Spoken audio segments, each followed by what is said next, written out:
Yes, my name is Mike Bush. I'm from Sparta. My question is directed to you, Mr. Brownstein, but it's based on some of the comments that Mayor Szilagyi made. How does an investor manage to account for the inflation that is absolutely bound to come? All right.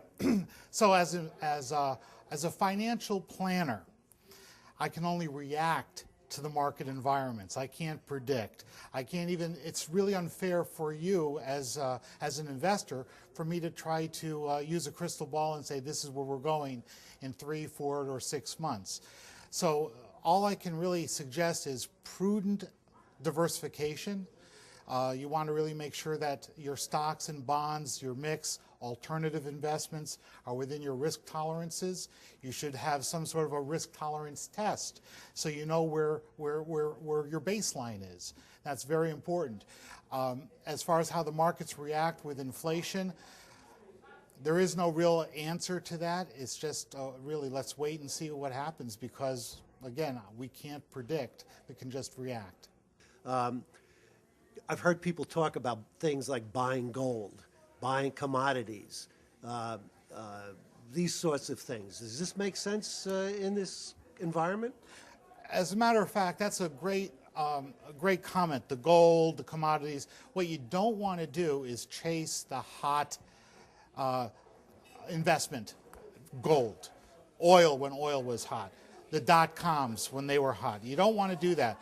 And I go back to, again, making sure that you're allocated properly. And I'm going to introduce a new allocation area that most people aren't addressing, and that is alternative investments. Alternative investments are exactly that.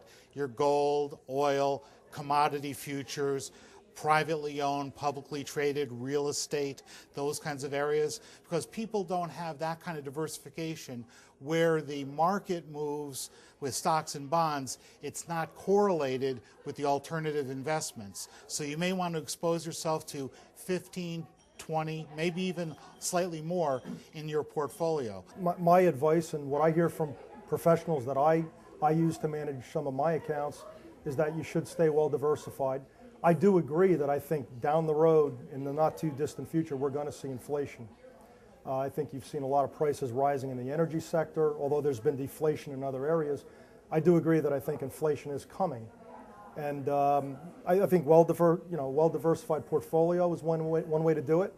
I also believe that out there in the markets, or if you talk to a professional, such as Richard, you can also discuss investments such as inflation-adjusted securities, or I know there are some vehicles to invest in with that type of a protection. And getting back there, a good comment I want to add to that.